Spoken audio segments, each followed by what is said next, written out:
Good morning, friends. Welcome to Empty Cloud Monastery. We're here for another series on the Therīgathā. So this is the Therizin that features some of the translations that I did with the help of Bhante Sudhaso, who has kindly edited and made sure that they were translated accurately.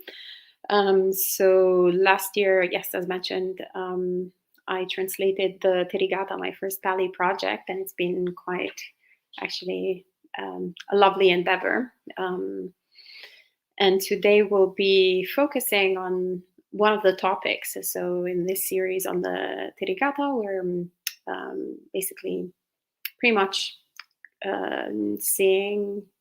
discussing a few of the themes that we can either find in the Therīgathā themselves or things that are related to women that perhaps we can see how they match up in what the actual texts say. But without further ado, we can actually start by paying homage to our original teacher, Shakyamuni Buddha, the reason why we're all gathered here today. Namo tassa bhagavato arahato sama sambuddhassa. Namo tassa bhagavato arahato sama sambuddhassa. Namo tassa bhagavato arahato samma sambuddhassa. Buddham dhammam sangham namasami.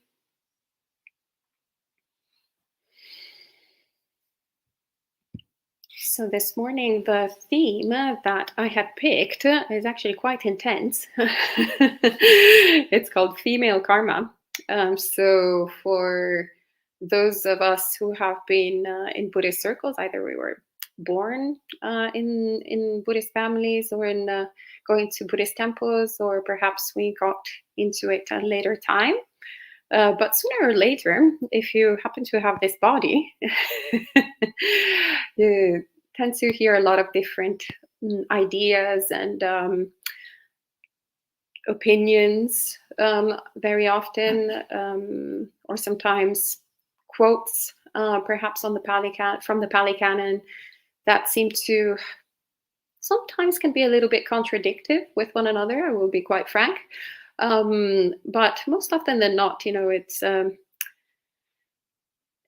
there seems to be overall kind of a big emphasis on associating having a female body with negative connotation.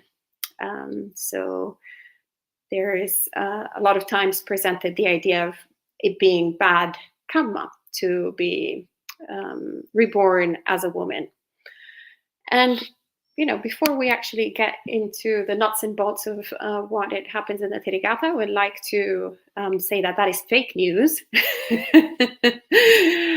It's not actually just a prerogative of the past couple of years, the sort of spread of fake news. It seems to be like a trend of the human defilements since beginningless time. So we have a few fake news also kind of pervading Buddhist circles. So it's actually worth noting that anyone who says something even vaguely similar to it being bad karma to be a woman is actually Mara in the Pali Canon. And as a matter of fact, Mara says something along those lines to Bhikkhunis, the elder from whom I get my name. So actually, this is one of my favorite poems that Bhante Sudhaso knew that was one of my favorite poems, and actually suggested it to my Samaneri preceptor, Venerable Panyavati, who then named me this way. Kind of like a very humbling heritage. Hopefully it will have the same result of awakening. But anyway, so as Bhikkhunis is meditating, Mara, the evil one, tried to get her to stray away from concentration, comes and tells her what are you doing there? Wasting all your time practicing meditation. Everybody knows that, what is difficult for the sages to attain is pretty much, close to impossible for those with little wisdom, who are basically women. And Bhikkhuni Soma, who is fully awakened, first is like, what is this? Is this a human being or a non-human being? And then, of course, she's a fully awakened being, so understands straight away that it's Mara. So she says, this is Mara, the evil one, trying to stray me away from concentration. And she says, let me get the quote.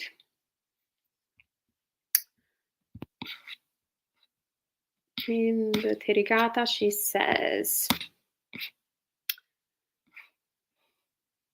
actually, so first Mara says, whatever can be attained by the seers, that stage so hard to reach, cannot be attained by a woman with her wisdom as small as 2 fingers. So apparently this was the stereotype that was very popular in ancient India.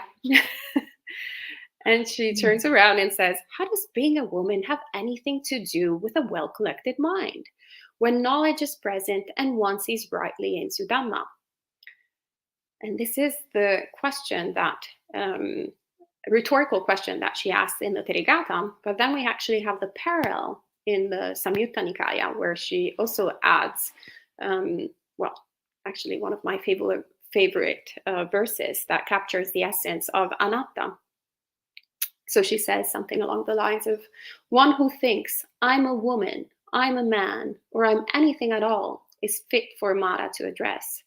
So essentially, whenever we identify with anything, and obviously the body being an element that we can identify, but in particular gender in relation to the physical attributes that we have, or the physical attributes that we would like to have, essentially, or whatever it is that we identify with, basically we're creating fertile ground for Mara to come up to us and and engage with us. And both the verses of the Therīgathā and the verses in the Samyutta Nikaya essentially end up with her stating her awakening. And Mara sees that there is no ground for him to pursue being there, so he disappears right here, right there.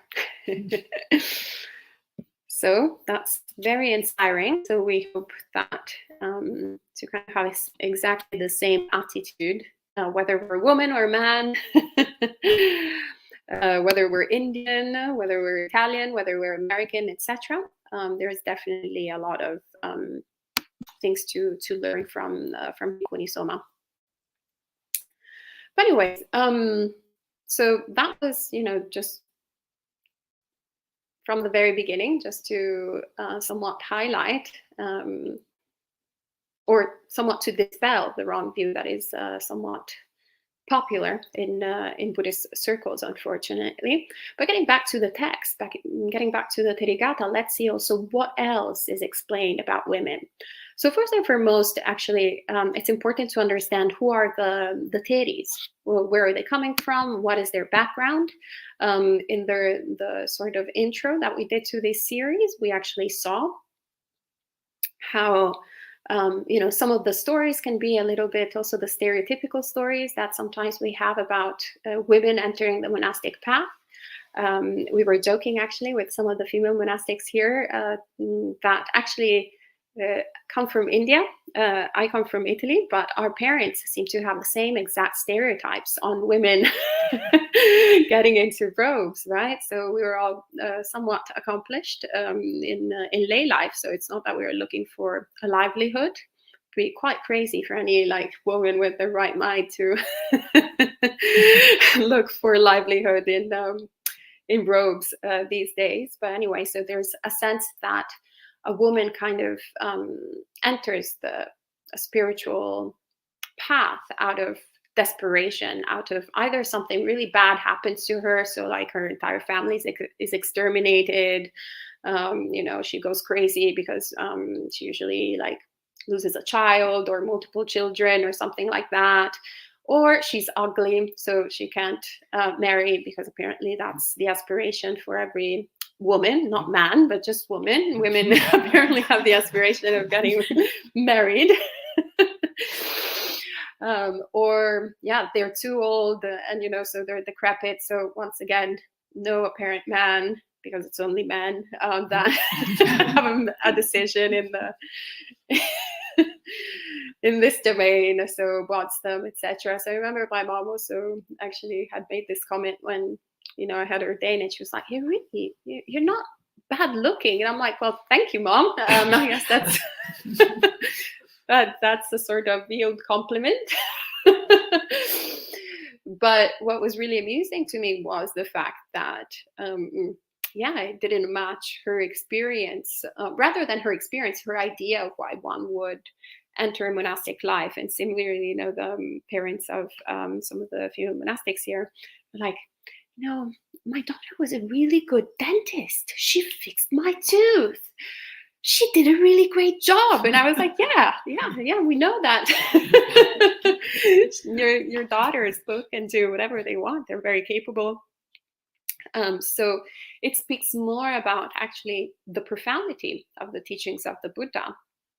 When people who are, quote unquote, worldly, have a worldly success, or have a worldly accomplishments, or can attain anything that is accessible to them on the Excel sheet that others prepare to us, like number 1, number 2, number 3, all the things that lead supposedly to happiness. When we actually understand through the Buddhist teachings that they are pretty much insubstantial, then we go forth. And so it's not something that only happens today in 2022, or whatever year we're in, or in America, or in India, or in Italy, or wherever we are in the world, but rather it's basically the story of monastics, since beginningless time, but definitely as they were recorded in the Pali Canon since the time of the Buddha. So people would come from, as we had mentioned during the introductory part, we see that both the Theris, but actually if you go to the equivalent to the Theras, so all the male monastics, essentially, they also have similar entries, similar paths. So there's both, actually.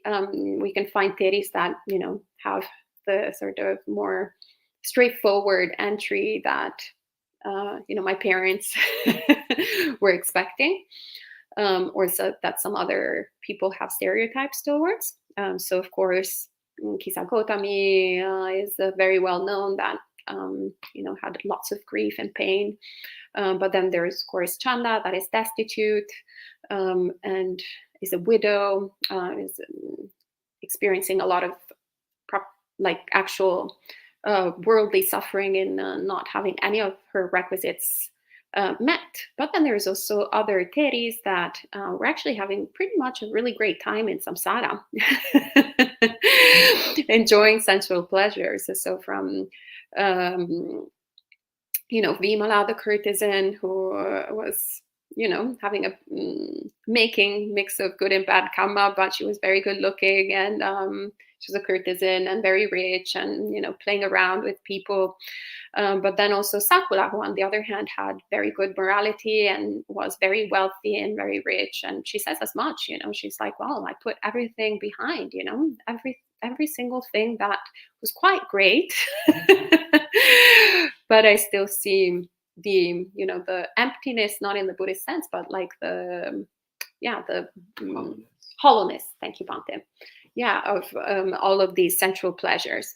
And of course, Sumedha, who is a princess that is about to become a queen. So they want her to get engaged to Anikarata, and there's the entire family and Anikarata himself that go like, seriously, I mean, it's so great. Sensual pleasures are really hard to come by. You're going to have everything that you want, power, praise, gain, everything, a big list, and they go on and on. It's actually the longest sutta in the Pali Canon, in the Therīgathā. Longest poem in the Therīgathā, and she keeps on telling them, no, I mean, thanks, but no thanks. And we can actually read, some of the verses that she says. But maybe we can read them a little bit later, and actually go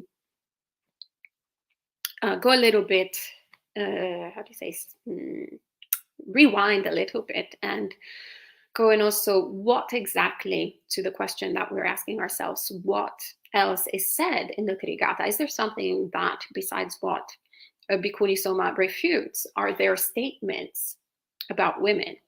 And I will say that there actually are statements about women, very few in specific about women, but I would like to actually discuss those this morning. So Kisa Gotami, that we mentioned just now, says something quite powerful, actually, in her verses.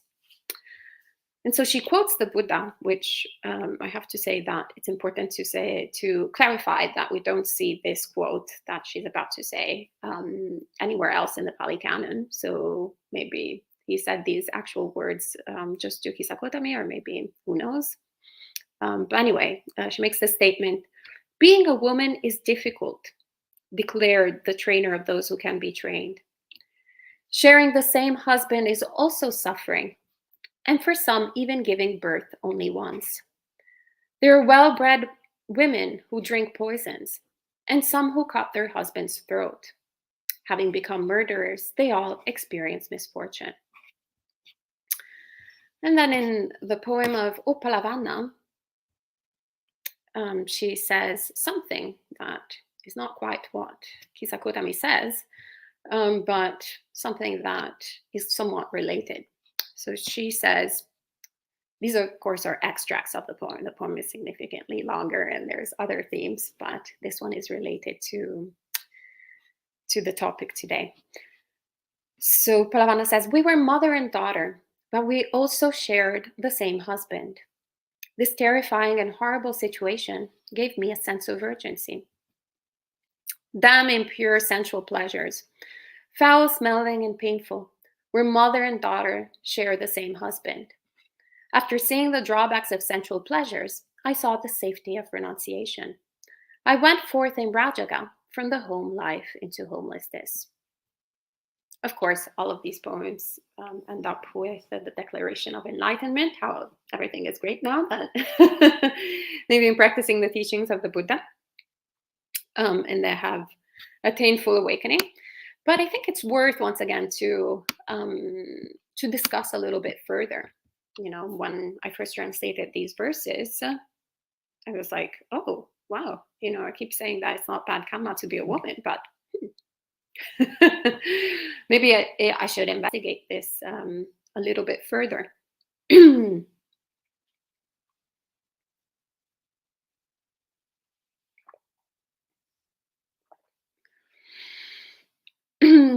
And so the conclusion, once again, was the one that I mentioned at the very beginning of this Dhamma sharing. But it is worth paying attention a little bit to what is expressed here. And so we see throughout the Pali Canon that usually whenever we're talking about karma, we don't talk about it in specifics. We don't talk about it in terms of female, male, Indian, Italian. Well, there weren't Italians back then, but maybe Romans or something. Or, it's in terms of color of the skin, in terms of so many different ways through which actually these days, depending on where we are in the world, we'll see different nuances. So this is very interesting. It's been part of my personal investigation of trying to really understand what is good karma and what is bad karma.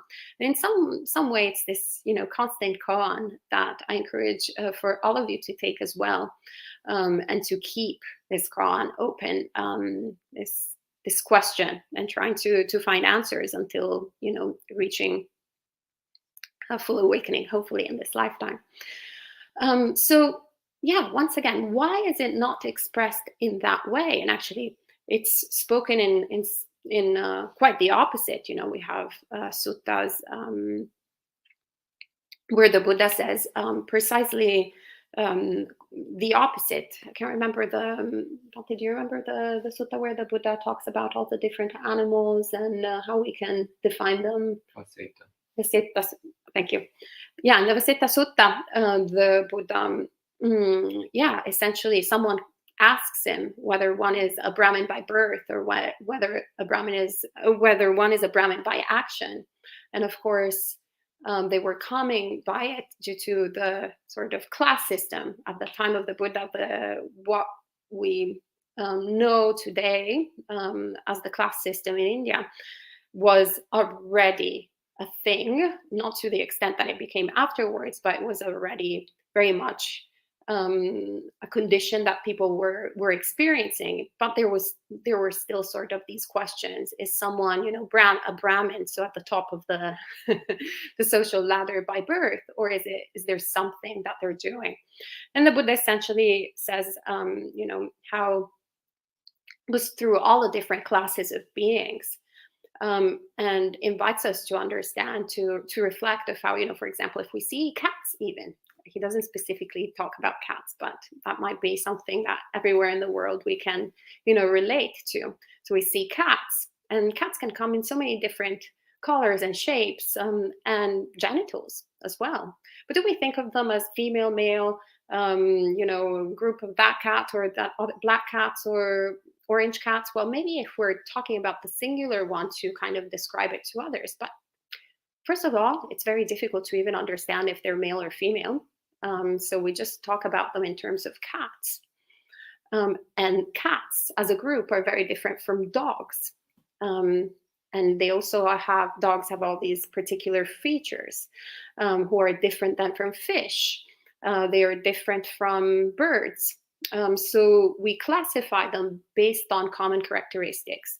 And so he groups, the Buddha says, essentially it's the same with humans. There is no distinctive feature by birth that one can tell, whether he says it's exactly that, by genitals, by color of the skin, by all sorts of different things through which we can discriminate between one human being or other.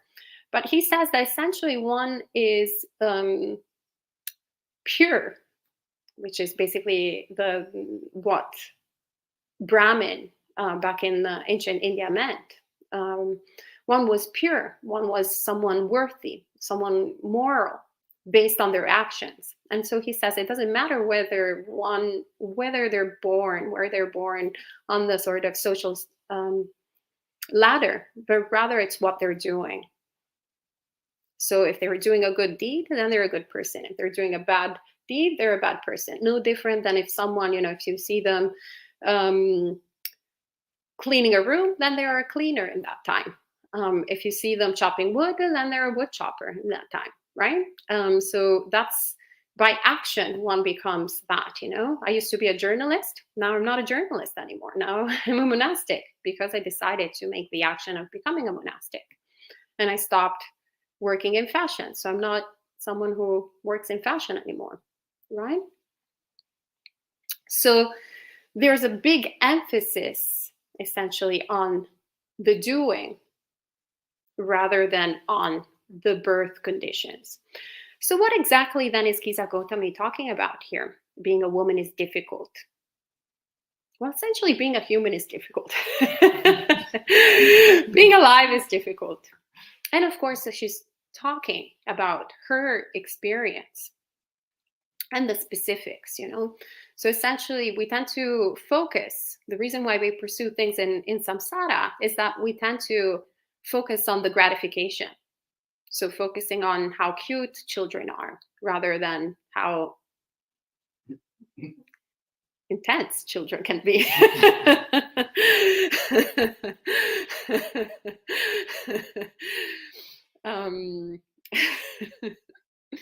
Right? Or in how our idea, for example, of relationships can be, and then the actuality of relationships. They can be a little bit less than appealing, right? And so, of course, maybe right now in the United States, sharing a husband with others is not really that common. It's still common, actually, in certain parts of the world, but that was definitely the experience of a lot of women back in history, not only in ancient India, actually, pretty much all over. Yeah, pretty much everywhere. Polygamy, once again, it's something relatively recently that it has gone out of fashion. So anyway, that was their experience, and in particular, then Palavana is sharing an extra layer of what it means to share a husband with others, which can also happen that you're sharing it with your own mother. But while Kisa Gautami is highlighting how, this is essentially, the experience that they are perhaps somewhat sharing, and not all the women, just some of these women were sharing, and it was really not that fun. So even if you had all these sensual pleasures, etc., you still have to deal with, with, I guess, a sort of competition happening, different dynamics that could happen. I mean, it's difficult enough to have one partner. Just imagine a million other partners. You're just emphasizing the dukkha. But also, this could apply for anyone. Also, not necessarily a consensual relationship. So not essentially, so sharing it with other people that you might know or might not know. By the way, actually, I will backtrack on polygamy not being popular these days, because actually it is coming back in style in definitely in America. There's lots of open relationships happening. Now, once again, not to emphasize that, not to say that actually a monogamous relationship is better than a polygamous relationship, or a polygamous relationship is is better. It's not what anyone here is suggesting, whether it's the Theris, myself, or the Buddha, but rather it's kind of acknowledging what is the sort of dukkha that we are experiencing. What is the sukha and what is the dukkha? And by the way, spoiler, also the sukha is the dukkha, but but at least we want to separate immediately what is truly just dukkha in our experience without pretending that is sukha. And then once we understand what dukkha and sukha are, then we can start seeing how also the sukha, once again, is dukkha, and we can make the sort of leap.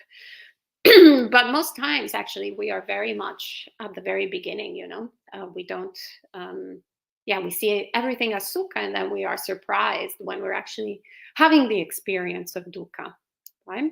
There's one of my favorite songs in Italy, this love song. The translation was, mi ritorni in mente, bella come sei, come non sei tu. So you come back into my mind, beautiful as you are, like you are not. And I used to love it so much because it's so true. Sometimes we're so much more in love with what our idea of the other person is than what the person is, or the relationship. We're in love with love, essentially. And so if we look at our experience, then a lot of our disappointment, perhaps in relationships, can happen actually because it doesn't match our fantasy. It doesn't match all the movies that we've seen and projected on ourselves. We're always the pure, incredible, righteous protagonist. And then everybody else is below the standard. But we're always trying to compare them to, the ideal that we have in our mind. So that's where we have to instead understand that actually a relationship, even with the most delightful people, even in that empty cloud monastery, that I think actually right now we have the best community ever. I love every single one of you. You're so great. It's true. Like, I look at everyone and my heart and mind only has loving kindness. But even here, there's dukkha. Even here, there's something like slightly irritating that someone does, And even here, most importantly, there's my mind actually that is doing all of this, right? Because it's like, everybody should be at perfect conduct instead of looking at my conduct. What can I actually do better that doesn't interfere, that doesn't harm others? So we have that tendency of mind. It's just natural. It's the natural tendency of mind of an unawakened being. And it's important to somewhat understand what are the conditions that we have. And sometimes it can be the body, like sometimes it can be the gender, sometimes it can be the nationality, sometimes it can be all sorts of different things that we have. And it's important to look at them, acknowledge them, and understand how they are conditioning our experience, so that then we are empowered to remove the moha, to remove the delusion that prevents us to understand what is kusala from what is akusala. So that's my interpretation of why Tissa Gautami actually invites us to make these reflections. Going, yeah, no, being a woman is not all well and great as everybody tells you, or as some people tell you, you know? My mom never told me like it's bad karma to be a woman, for example, but she definitely told me that, it's really great to have children and, to be independent and get this and that, like a lot of different ideas. And she was like, yeah, it's pretty great being a woman. And no, it's not, but it's also not great being a man.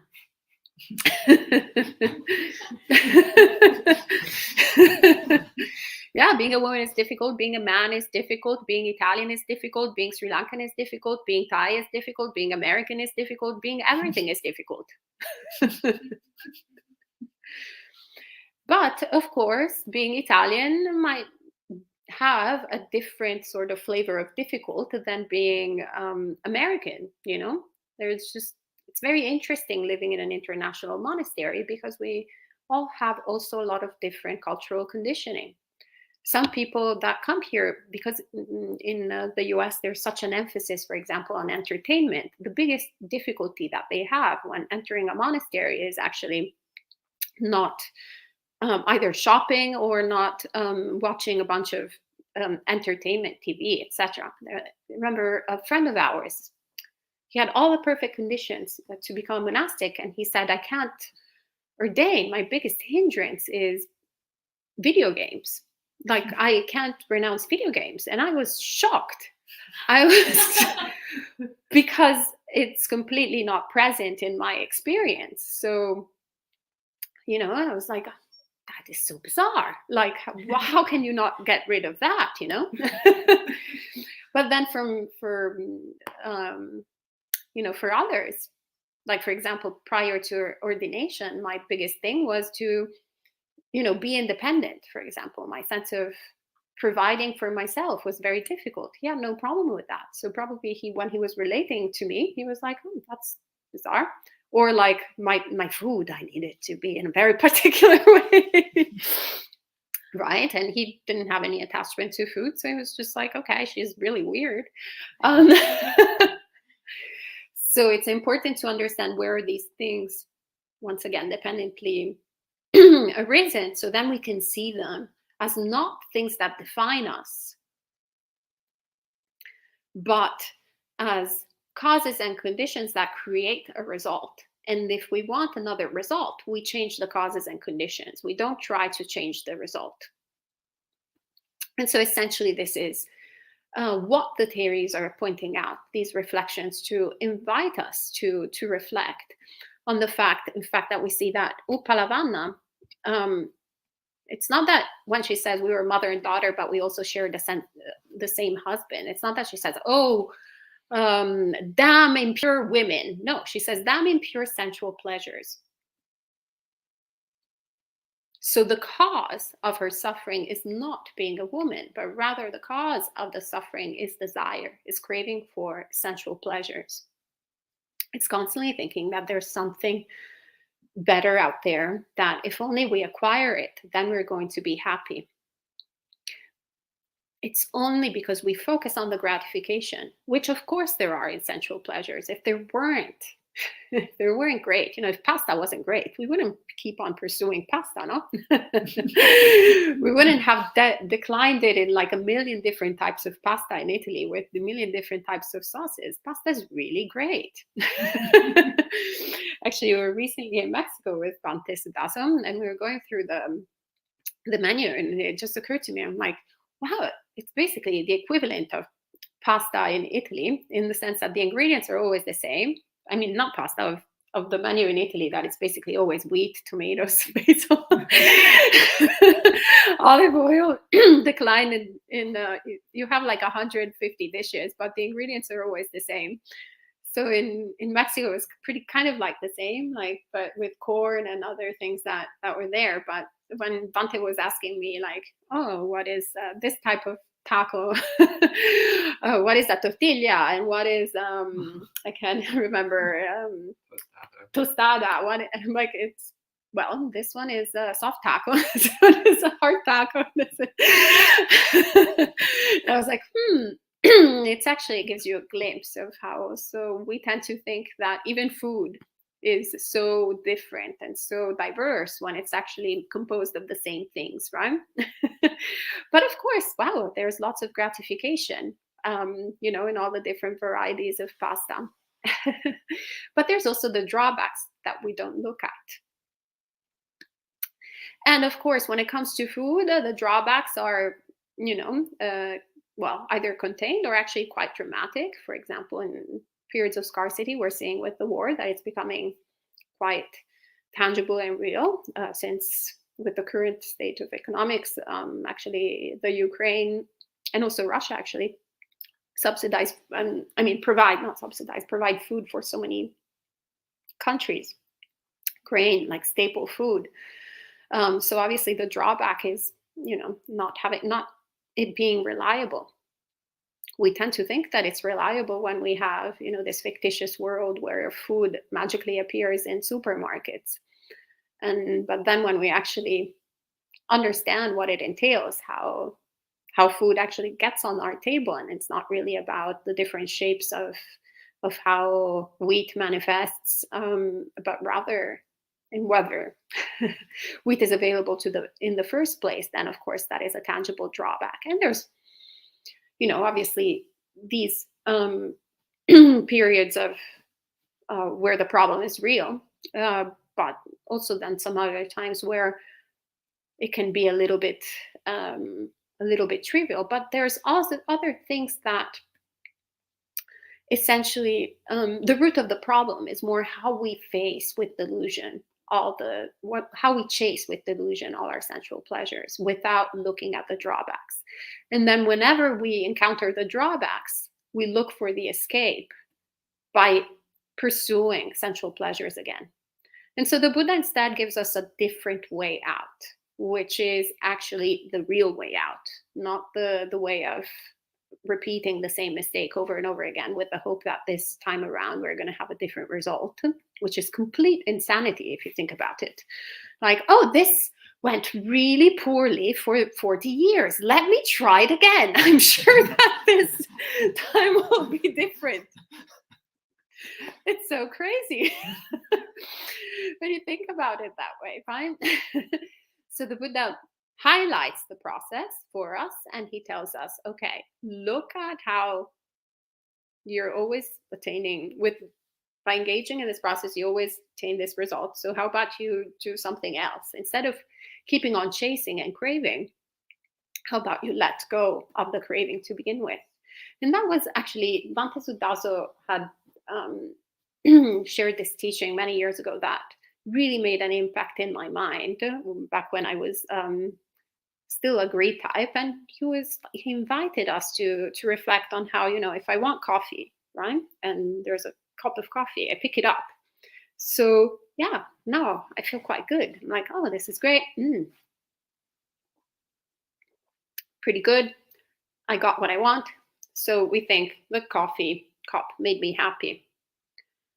But instead, if we actually look closely and we map it to what the Buddha says, in the moment I got the coffee, I stopped craving the coffee because I had the coffee in that moment.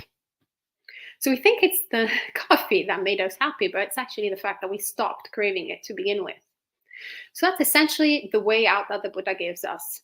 It's like, instead of doing all the effort of getting the coffee, doing all that work, how about we stop craving it altogether? Have coffee? Good. I don't have coffee? Good. It's a win-win situation rather than lose. Hopefully I win. Oh no, I lost again. So crazy. But yeah, so that's the encouragement. And that's we see when the Theris have this experiential understanding, they see why they say damn impure sensual pleasures, because they confuse us, so we keep on chasing them. And then, of course, she's like, oh, I see the drawbacks. Then I see the safety of renunciation. That is great. I see the safety of letting go. I see the happiness that comes in a state without being constantly chasing for things, right? So counterintuitive. And we see also, Sumedha, as we were mentioning earlier. So we have here, there is actually, I believe that this is her supposed to be future husband, who encourages her. The parents have tried everything that they could possibly to get her to get married, and then he comes up and he's like really trying hard, and then they get her to reflect. As a queen, there is authority, wealth, sovereignty, sorry. Thank you, Bhante. Fortune and pleasure. You're a young lady. Enjoy sensual pleasures. Sensual pleasures are difficult to obtain in this world. Royalty has been handed over to you. Enjoy wealth. Give gifts. Do not be downhearted. Love that. And like, don't be a Debbie Downer with all your blah, sensual pleasures are not that great. Don't be downhearted. Don't be a Debbie Downer. Your mother and father are suffering. There's also a bit of like guilt tripping there. You can see the very affinity between Indian culture and Italian culture. So my mom does exactly. Look, you are paining me. Look, you're killing me with your choices of becoming monastic. I'm here suffering. And Sumedha, who had no need for sensual pleasures and was free of delusion, said to him, do not delight in sensual pleasures. Look at the drawbacks of sensual pleasures. And then, of course, she went on and on with all the sort of drawbacks of sensual pleasures and how they are not fulfilling in any means and possible way.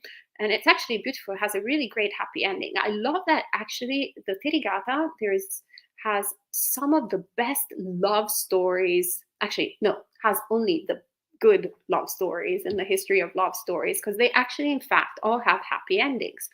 So in this case, then she converts him.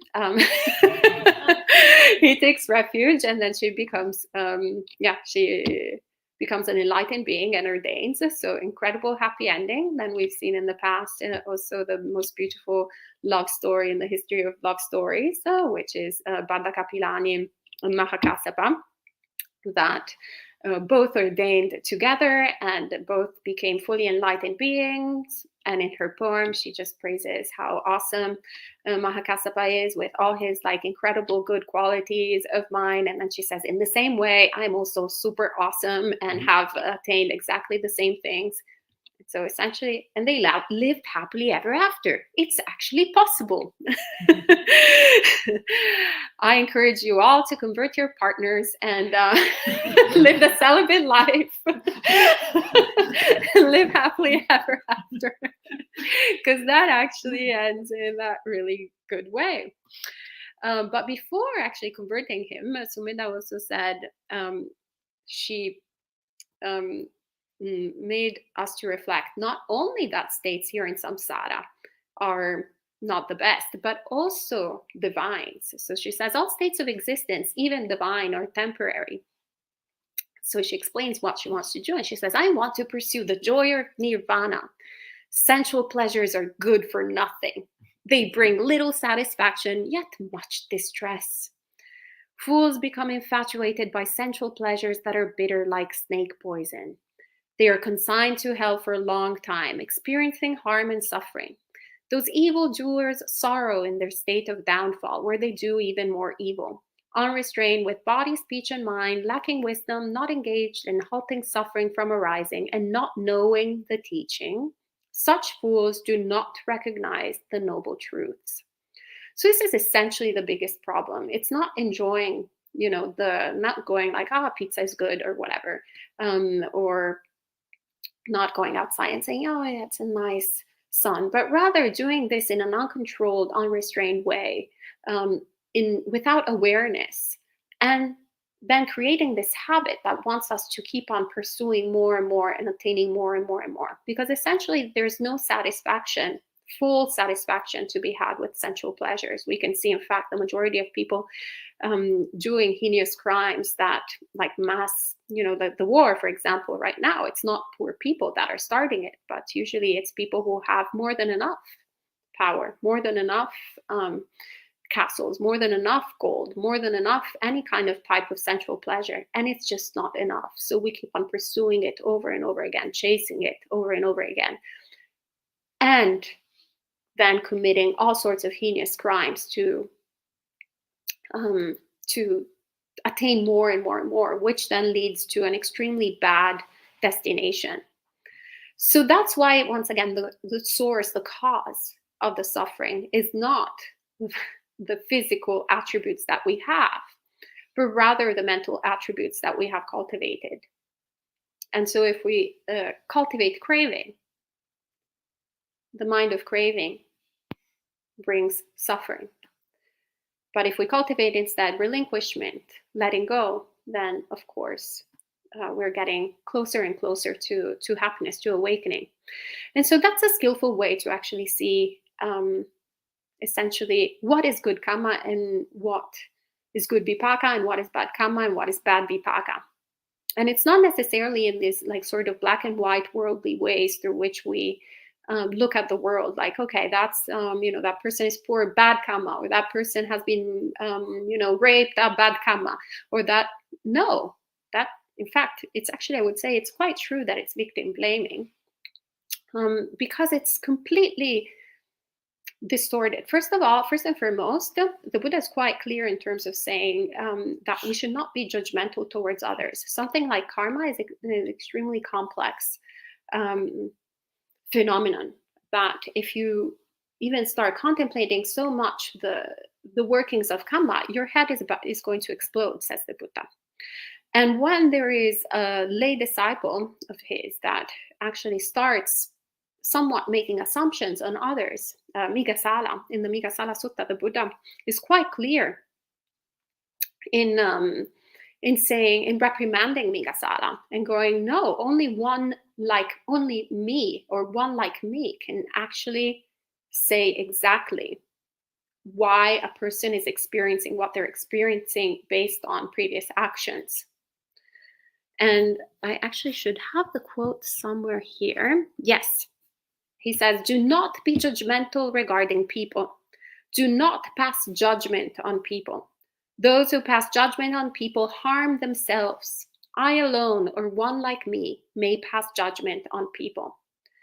So instead of speculating on why people are experiencing what they're experiencing, what we can do is actually address what is real karma, because what we're addressing usually is vipaka. But what we're not addressing is the focus on the karma. Who is doing the bad action? So is it the one that is receiving the action? So is it the Ukrainians, like the Ukrainian women that are being raped? Is that the one that we should like focus on speculation? Or is it quite clear that the rapists are the ones perpetrating the bad karma? So that is what we should be focusing on. rather than saying that, rather than going in the realm of speculation and making bad karma as we're doing that, engage in saying that is unwholesome and that is wholesome. And that the Buddha, on the other hand, encourages us to do, and to see the harmful consequences that come from harming others, and then to take up, take the teachings of morality, take them for ourselves. So that's also, we see the theories actually, to get back on that. That's also what Punna essentially encourages us to reflect on, looking at cause and consequence, and then really actively taking the teachings of morality. So you don't want bad results, then don't do bad actions. And so she says, if you're afraid of suffering, if you dislike suffering, do not do any bad deeds, either publicly or privately. Also highlight privately, because we tend to be like, oh, nobody's looking at me. Oh, let me steal, haha. So it also counts if other people don't see you. Karma is not something that only, if Tiduri, if only Tiduri, sees me and I steal this, then it's bad karma. But if she doesn't see me, I can steal it and it's all right. No, it doesn't work that way. So either publicly or privately, do not do any bad deeds. If you do a bad deed, or will do so in the future, you will not be liberated from your suffering. It reaches you even if you try away from it. So if you are afraid of suffering, if you dislike suffering, go for such refuge to the Buddha, Dhamma, and Sangha. Pick up the moral practices for your own sake. So this is such a beautiful encouragement that Punna gives us. It's very concrete, very practical. And the reason, once again, we take refuge in Buddha, Dhamma, and Sangha is because we are so confused. We have these distortions of views of Vipallasa, where we tend to think that what is dukkha is actually sukha. And we tend to take personally what is completely impersonally. And we keep on going, we tend to think that it's permanent, things that we start acquiring are permanent when they are in fact impermanent. So this leads to so many different bad actions that then lead to bad consequences.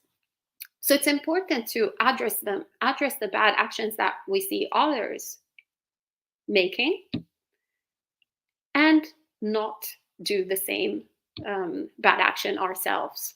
And that is what we should focus on, essentially. These are the teachings that the Buddha gives us, and not confusing an understanding of the teachings of karma with a sense of predestination. So if the physical body, any physical characteristic, was the source of our bad karma, then we would be predestined to our state of suffering. And that's actually, unfortunately, usually in Buddhist circles, I see two extremes. Either the sort of Western convert approach of going, okay, this is complete rubbish, so I disregard karma altogether, and hence refuting some really precious teachings that guide us, very important, pivotal teachings that, give us an understanding of how to behave in every day, and that lead towards the cessation of suffering. Or the extreme, the sort of people who are born in Buddhist countries and have an understanding of karma, but also have a sense of inaction whenever they go, okay, this is, the vipaka that I got from past lives.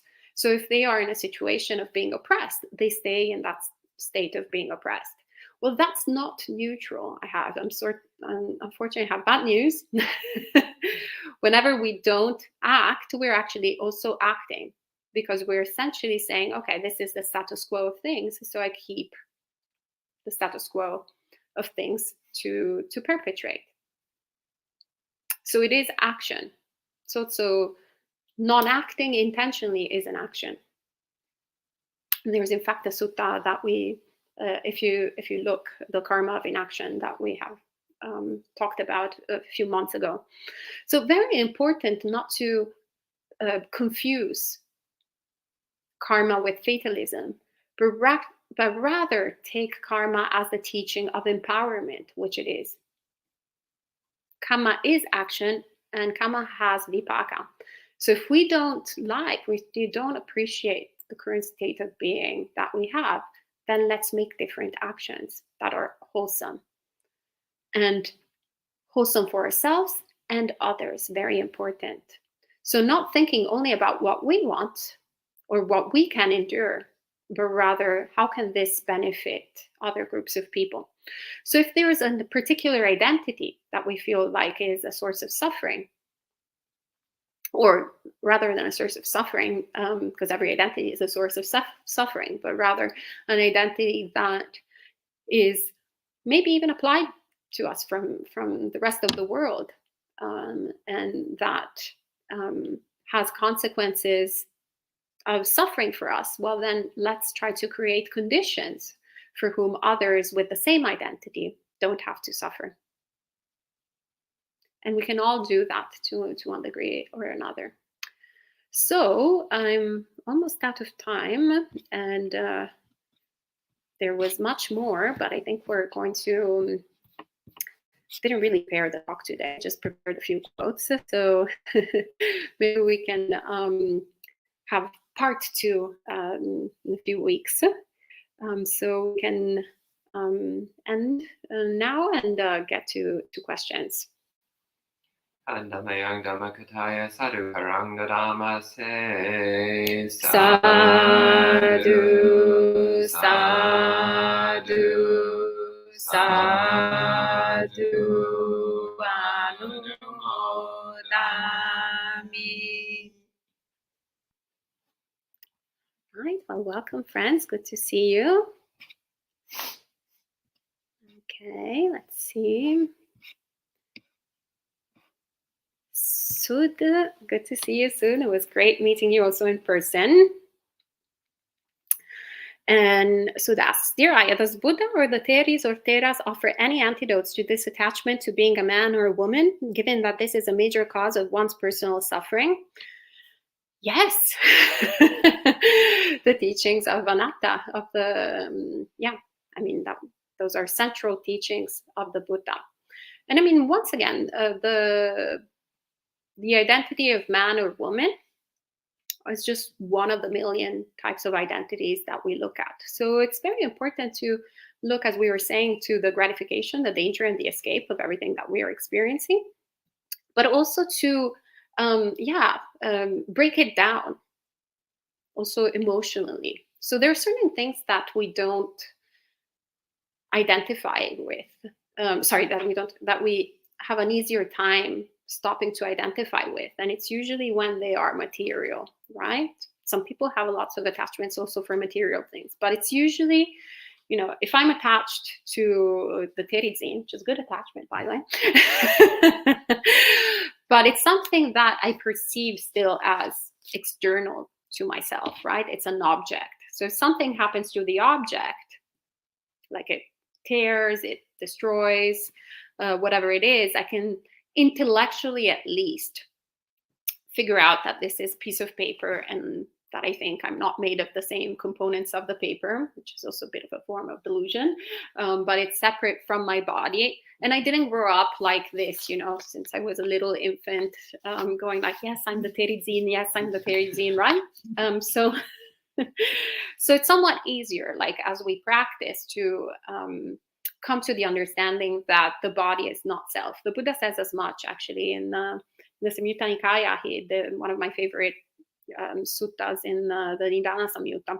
He talks exactly about this, of how, one can, after the uninstructed worldling, he says, can come to the realization that the body is not self.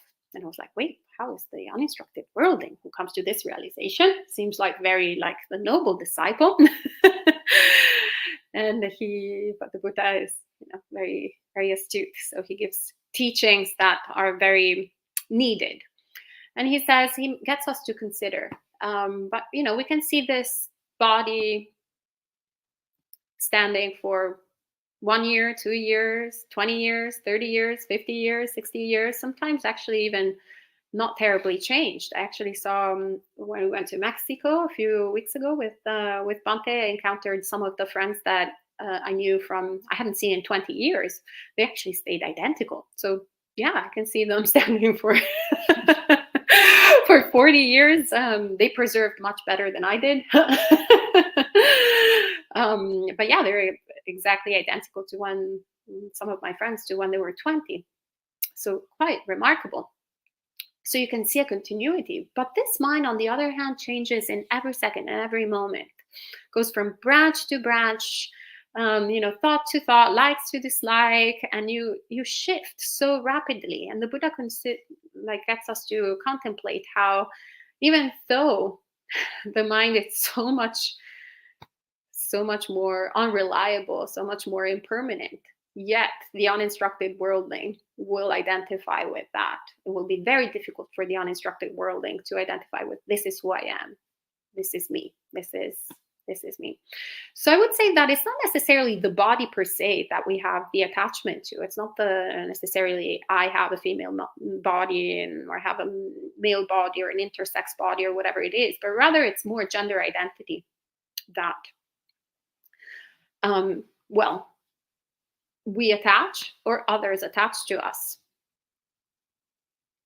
So yeah, personally, as someone who had a bit of a unusual upbringing, I actually, paradoxically, gender was never really at the forefront of I had many attachments, but I actually never really identified too much as a woman or or as anything really at all. I always had a feeling that it was just weird to have a body to begin with. It must be like previous karma. But getting paradoxically into a Buddhist environment, it was when people really had a sense that I was a woman. It was really interesting to me, especially when I went to Thailand. I was like, wow, I am a woman. Even with this like shapeless garment, like the reaction that people would have in seeing a female monastic, I had this delusion that even more, with a shaped head and a shapeless robe, that my feminine whatever element of the body was completely erased, because I didn't have much of, I guess, the sense of it being female much beforehand. But yeah, no, others will identify you. So that has been very interesting to see how it conditioned me even when I wasn't not identifying with it. So essentially I grew up non-binary, like in my adult life, because I was in an environment where gender, only people who work in the editorial field of fashion can understand this. But anyway, so it was very particular environment where gender was just not an issue, so I didn't have to reflect on it. But when gender was thrown on me, and is thrown on me still up to this day, then it's interesting to dissect it and see how it affects us, and also how, even if we don't perhaps reflect too much on it, we still have certain characteristics, and we still engage with others, and everything is dependently arisen. So our choices, a lot of times, actually, all our choices are dependently arisen. That's why the Buddha says Kalyanamitta is the entire path. You want to be around other people that inspire you to make the good choices, to hold the good attachments, like with the Dhamma, for example, not with to McDonald's or I don't know what, around video games, etc., but rather with people who hold on to worthy things at the very beginning. So yeah, understanding, for example, that if you take certain, like before I thought that I really like to be behind the scenes, and I still do actually, or certain choices that I had made in my life were all determined, and then I looked more into it and I was like, is this really a choice? Yes, of course it's a choice, but where are the causes and conditions? And definitely it's completely socially acceptable for women to be behind the scenes doing whatever like the culture. I grew up in Italy, right? So it's very much conducive. It's okay for you to do this and that and this and that. So we tend to take ownership. We think that that is who we are, that that's myself, that I like to do this and I like to do that. And it's all fine and good if you feel comfortable to a certain extent.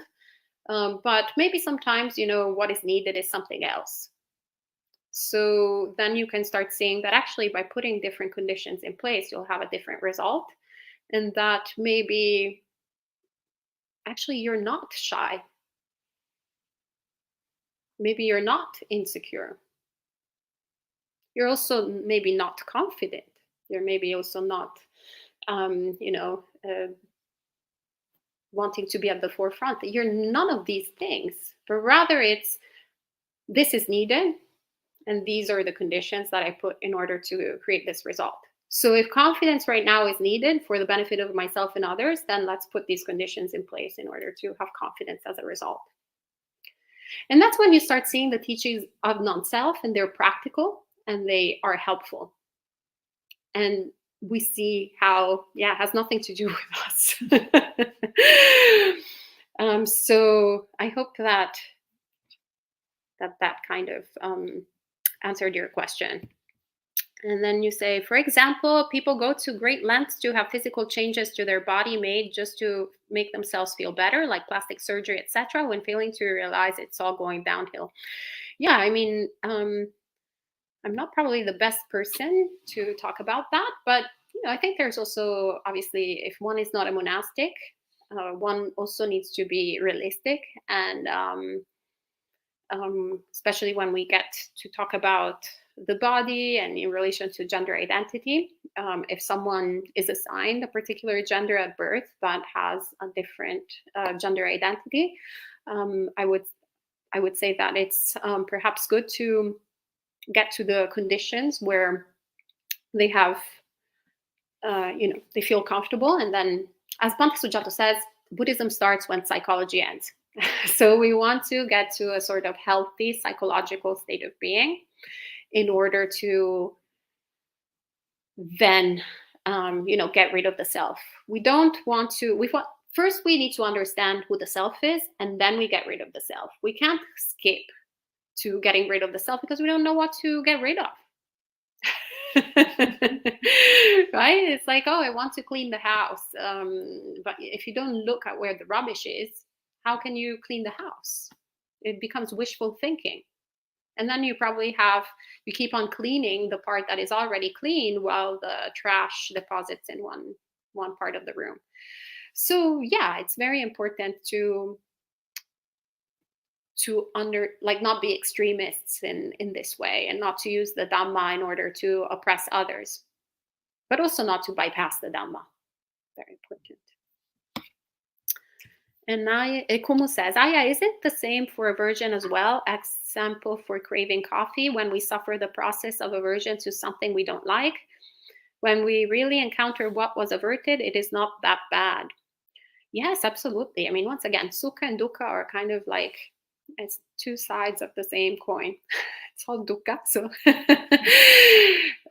we see, in fact, that so the hindrance of aversion, the Buddha, so actually, the hindrance of sensuality, the Buddha encourages us to reflect on the drawbacks of sensual pleasures, right? In order to overcome like our cravings for sensual pleasures. But it's very interesting and worth noting that he doesn't say the opposite for aversion. He doesn't say, okay, if you're experiencing aversion, then just focus on how everything is great in samsara. No. That is not the antidote. The antidote is actually to cultivate the 4 Brahma Viharas, and in particular metta, a mind full of metta, and a mind full of mudita, and a mind full of course, upekkha and karuna. But yeah, personally, for example, a lot of aversion and also actually a lot of craving. That, with food in particular, and I shared a lot of my experiences with food in the past, have been precisely being overcome through mudita. Instead of craving all the food that was in front of me, I started going like, oh, how about I delight in offering food to others?